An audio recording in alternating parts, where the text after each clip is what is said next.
back when you could get a domain name. You know, that made sense. Is that better? Can you hear me? Can you hear me? No, I can't hear you. Please.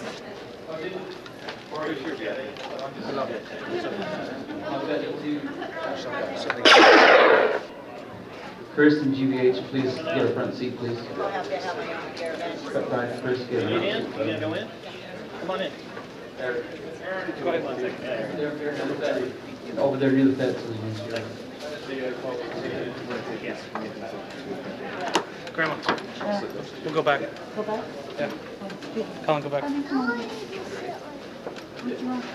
over here, please. Right here. More speed tabs here.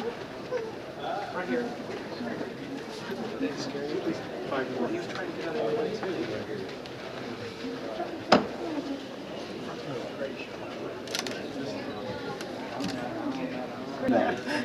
You can get somebody. I'm out. I'm doing one more set.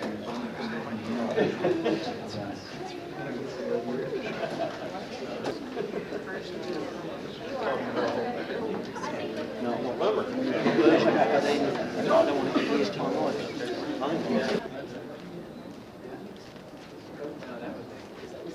Good afternoon, and welcome to what may be the first event of its kind in the history of the Star Wars community.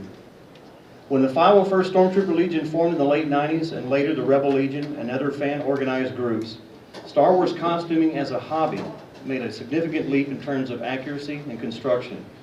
Standards of membership entry into these organizations became strict as paper costumes were recreated into plastic, plastic turned into fiberglass, and even aluminum. Later, exhibits like The Magic of Myth and The Art of Star Wars gave fans a chance to get closer to their heroes than ever before, and afforded costumers and prop makers the opportunity to get first-hand knowledge of the actual construction techniques used in the movies. Ladies and gentlemen, this is Jeremy Bulloch.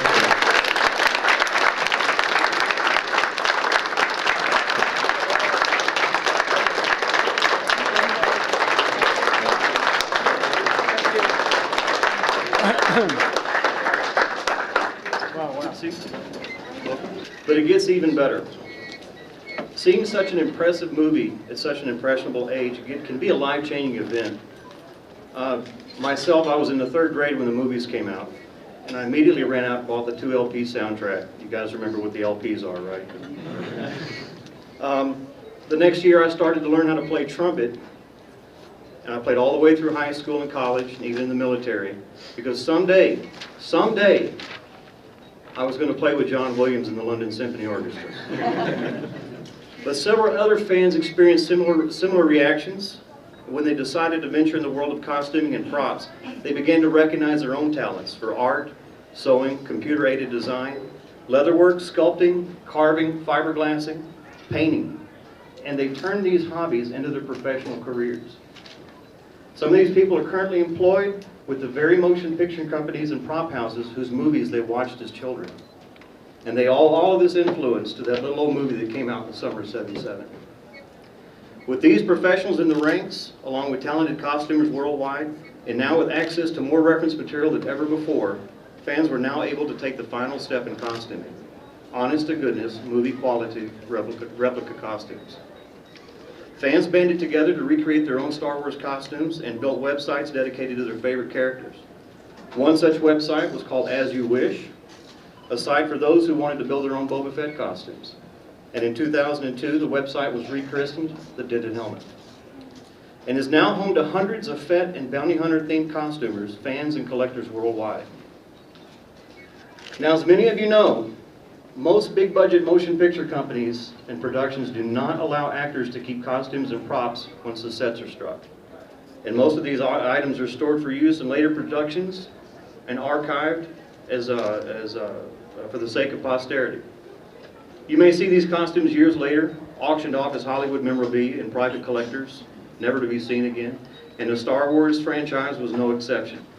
Mark Hamill did not get to keep his own lightsaber. The Millennium Falcon is not stored in the garage at Harrison Ford's house. And Jeremy Bulloch does not currently own his own armored flight suit and battle-damaged helmet. But that's about to change. To give an overview and a little background on the project we're here to see today, another Denon Helmet member right here, Jason Miller. Thanks, Eric. All right, so how did we get here today? Well, October 20th, 2007, we kind of came up with the idea. The Denon Helmet had a booth at the last Comic-Con, and we had a life-size Fett on display. And what's funny about it is that it was a combination of stuff that I'd worked on for like 3 years and stuff that Alex had worked on. So it was kind of a Jason Alex Fett that was assembled together. It was a mutt. Yes, it was a mutt, absolutely, absolutely. But yeah, I've been working on my own Fett for like 3 years now, and I still don't have mine completed. So it really speaks to the accomplishment that we have here today by presenting Jeremy with his own complete suit in only 6 months. But at the Comic-Con, and we had our table set up, Jeremy, of course, stopped by. And the really neat thing is that you can tell when you're around Jeremy that he still appreciates Star Wars, and he still enjoys the character that he's made so famous. And I really think that's unique, especially in Hollywood, when you see so many actors and celebrities that, you know, maybe don't give back to the fans the way they should, or maybe, you know, don't enjoy the role that they once, you know, had or made famous. But with Jeremy, it's something completely different. You can tell that after all these years, he still, you know, appreciates being a part of the greatest movie ever.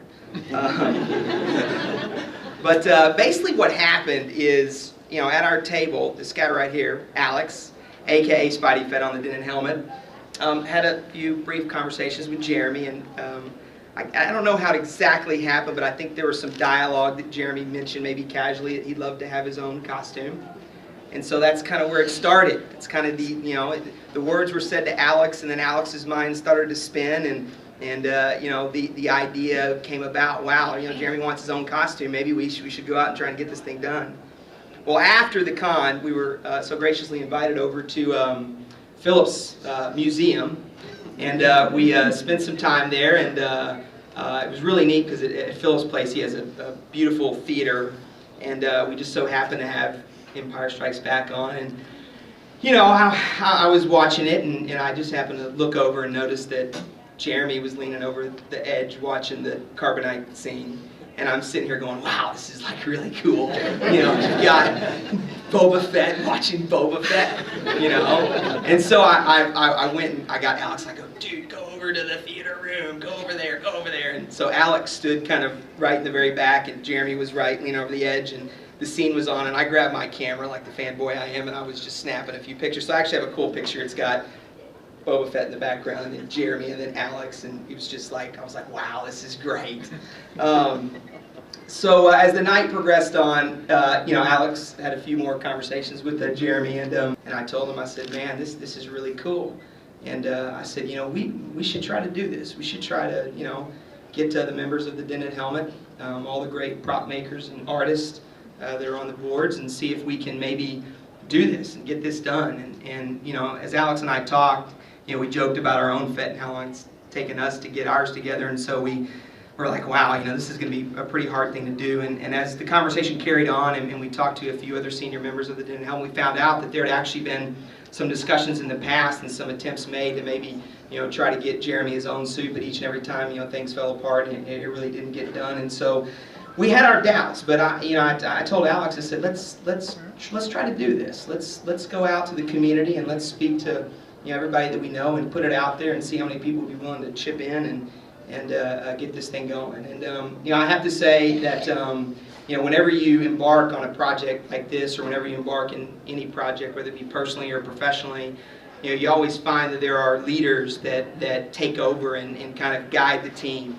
And this guy here, Alex, has been our project leader, and he's been the guy that's really held this entire thing together. And at times when we thought it was all going to crumble and fall apart, you know, he stepped up and rose to the occasion and got everybody back together and made sure it happened. So without further ado, I'd like to officially introduce Alex Alba, aka Spidey Fett, and he's going to finish it up here.